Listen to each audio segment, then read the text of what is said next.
You're watching The Luna Show, and right now you're about to meet Mother Morgan Ebony. Morgan, the legendary walking mother. How are you? How are you, Luna? I'm good. It's a new year. Yes, yes. And what are you planning on doing in 2012?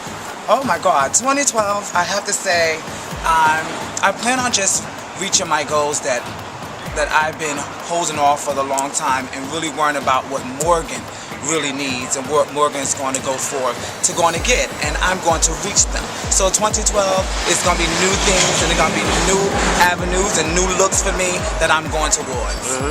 So I know the last time that I did a Luna show on you, you were in the house of Jordan Zion. Yes, it was. And so now you're Mother Ebony. Like, that's really a big deal to be Mother Ebony. Yes. What is that like for you? Oh my God, the Ebonies, honey, I have to say I love the boys. I love them. I have to say that when I became mother of the House of Ebony, it actually I moved to another level within this ballroom career, and it's just something that I have to say that they allow me to be myself. They allow me to just come in and really do what I do best. And right now they're showing me so much love. So right now that's where I love to be with. So I know that you know, you've been walking for many years, and so tell me your history, like. Because the last time I did your show, we were at an event and it was loud. So I want people really to know who Morgan is, because you have this huge, wonderful history. So tell me, when you started, like, what got you into the scene, what house you started in, where you're going, and what do you see coming? Oh my God, you got to take me there. You want me to go there? Oh my God. Because you have a nice history. Like. Yes. I have to say that I actually started in the ballroom scene. I came out in 1995. When I came out of the ballroom in 1995, I met an individual in Jersey, in Newark, that brought me to the House of Jordan. And at that moment, I was real young. I was very young, and they embraced me with so much love at a young age, and they became a part of my family. So I've been with the House of Jordan. That was my first and always going to be my house that I love. It was a runway ruler house, and they taught me how to really just take life and really know how to run with it and not sit down and let it take over you.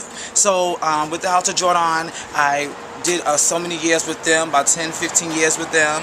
After that, I had to move on. Things progressed. I moved on, and I became a part of the House of Balenciaga. The Agas. And you ruled as a Balenciaga. Yes, I love the Agas. We came out when the Agas started. We actually came out together. And I was on one of the heavy hitters with them, and they showed me so much love. When I came in the House of Aga, that was an independent move that I had to do, because it wasn't.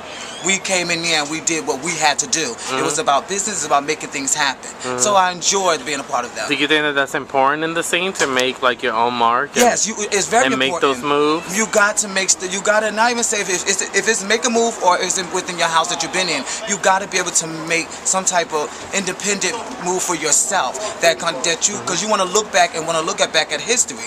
If you're still at the same level, there is no history to look back at. So you want to make progress within your craft. And with that, honey, with being a part of the House Jordan, the Balenciaga, that started me with then getting into my own career. I am one of the top entertainers, female impersonators here in New York City. Yes, you are. I work at Lips, and I've been doing that for over 8-9 years now, because the ballroom has started me. It started me out, and I never forget about my past. The ballroom has started me with the confidence and knowing what I'm worth and what I'm capable of doing. So do you think it was the ballroom scene that gave you that confidence? Yes. Like what you were just saying? I have to say the ballroom started because when I was the littlest thing, honey, young, but I was young and I didn't know the direction. And the ballroom gave me that confidence to go out in the society and know what you're worth and know what that you can give and not take no shorts from no one. And I think the ballroom helped me out purposely. And I have to say thank the ballroom. I have to thank the ballroom. Still to this day, I have to come back to the ballroom and say, you know what, no matter what the bickering and stuff like that, it's all about the craft and all about what you're good at. So as an entertainer, like, what's your specialty? Oh my God, is it what I'm known for doing? Yeah, like what is it that you love to do as an entertainer? Because that's what you do now. Yeah. So you were a part of the scene, and you still are. But what was it about the scene that gave you that extra to move on and do other, scenes? I think with the because you did pageants, yes, you've done pageants, you work at Lips, you're an entertainer, you perform. I travel, Yeah. So I think. Do you think the ball scene has something to do with that? The ball scene, yes, it was a part of that support. That really, what the people with the houses, with everybody being a part of the houses, they supporting you, and that they have your back, and they giving you that comfort to let you know that they're there when you need them, and that's the self-esteem boost, and that's what the kids right now need today. They really need that self-esteem from the leadership and the older generation. They need that behind them, because that gonna go with them a long way, because that showed me that there's nothing I can't do. And right now, honey, I work at Lips. I impersonate Diana Ross, Mary J. Blige, and I do so many things. Yes, I take that. I can see the Mary. I take that and I run with it, and I travel down from Connecticut to Atlanta to all different places, and with them I craft. But it start back as learning what I do best and really taking it in and mastering your whatever that you do. And I owe that to the ballroom. To my fellow friends, and some has passed on. I have a lot of friends that did pass on, that started out with me. Some friends grew out of this scene, and I'm glad to still be a part of it. But what is it that makes you want to stay and nurture and love and give and be who you are? Because as a friend, you are loving to me. Yeah. So I could imagine you as a mother. You know what? As I have to say, my kids, my children. What's the privilege of being a house mother? Because a lot of people don't understand that. You know what I mean? Yeah, yeah. A lot of people, and I hear a lot of these young kids calling these young kids their mother and things like that. The privilege, I have to say, it's an honor to not only be someone's mother, but to really be there when it gets tough. Be there when they'll have nowhere else to go, they can come to you and lay on your shoulder. And that's what built the ballroom scene. Yes, it did. Yes, it did. and my thing is, there's a lot of people that are mentors. Everybody's not a parent. Right. So you cannot be a parent, and there's nothing wrong with being a mentor, but to be a mother, to be a father, it takes a lot of work. And you can't be selfish. You can't be selfish, because sometimes I have to say that I gave to others more than I gave to myself. But I know God is always blessing me. But I have the wonderful children that I surround myself with, and the respect that I got from the ballroom is overwhelming, and I know that He's blessing me. But yeah, you can't be selfish. Right. But I think with the kids, and I see in the progress with the growth of them, and they're growing, that they know that they can come to me when they need something. That keeps me going. So in terms of the scene, I know that you rule your category. Who do you like that walks your category? Who is it that you watch and you go, this bitch is giving me what I want? I don't know. Oh my God. Is there people that you admire even today, even if they're younger? That you go, this girl is giving me like what I want. Like, you know what I mean? I have to say that that I live for, and the individuals that I love, I have to say that it's so many of them that I can't even have a particular one. Lola, Ebony, I love my daughter. I love Lola, Mizza. I love. Oh my God. I don't want to seem like I forget no one, because all of them have. Well, the ballroom is about celebrating, right? Yeah, it's a celebration. I have to say that I love. When you come to a ball, does it feel like it's a reunion? You know what? That's hard to say, because I have to say that it's good to see good faces, and good to see a lot of people that I haven't seen in a long time, but a lot of them have my closest friends that have passed on. Some of them have passed away, and some of them stopped walking. But the ones that I do see, yes, it's a wonder. We embrace each other so well, and because we still doing what we love to do since we was young. So as Mother Ebony, what do you see yourself taking the House of Ebony now? Because you know it's been around for years. So what do you want to do different in the House of Ebony?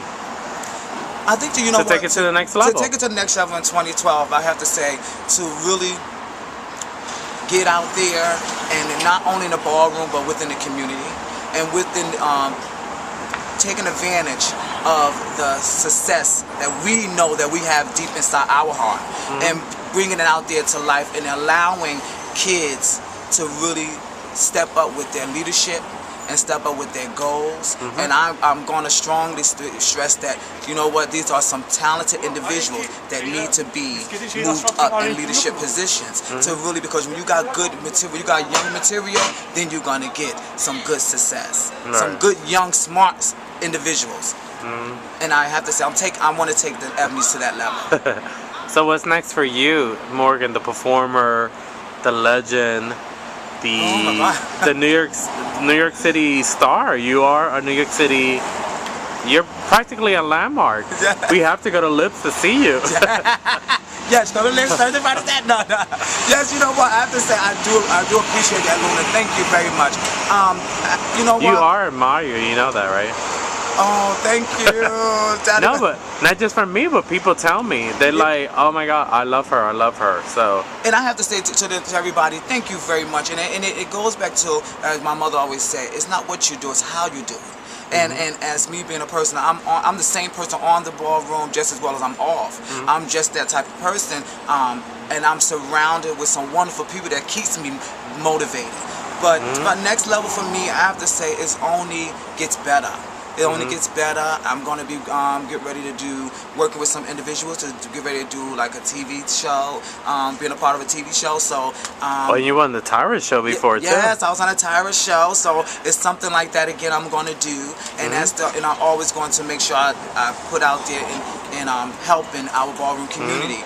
So there's some things and it works for me, and I'm in New York City. I'll be here performing. I'll be doing what I do. So. You know, anybody that you feel like they want to come, approach and talk. I'm just that type of person. So I'm always humble in what I do. And the New York City ballroom scene is what ballroom is all about. Yes. What is it that you love about it, and what is it that you don't like about it? Okay, let's get to that. What I do like about it is that individuals keep the legacy going. And each generation keep the legacy going because it did start, and it started back then, and I'm glad they still got it going and it's still keeping it motivating. What I don't like about it is that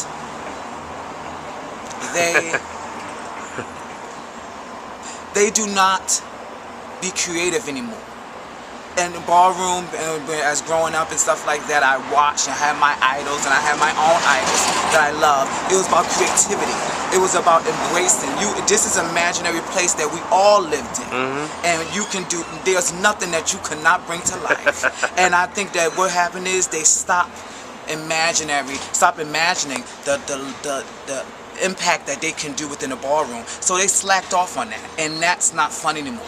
Then that's what needs to come back with the ballroom, the creativity and imaginary place that our generation, the older generation, gave us. And I think that's the only thing. And arguing and bickering, hey, you can do that anywhere, but in the ballroom it's unnecessary. The shade is unnecessary. Honey. You know my thing, I would say it, you know, because I'm on TV and everybody looking. You just have to take it for what it is and enjoy it. The ballroom is not meant for everybody. The ballroom is not for everybody. So if you cannot grasp and cannot get in there and get with the big dogs and roll with it, it's not for you. But if it is, take it and embrace it, because what you can get out of it is an everlasting success and some friendships that are always, you'll never forget. A lifetime. It will last a lifetime. And I have to say, Luna, you know, and I know, this is never going to end, and we are part of a success that we built in our heart deeply. So as mother, as father, we love you. You know, we love y'all guys. So, we still gonna be here.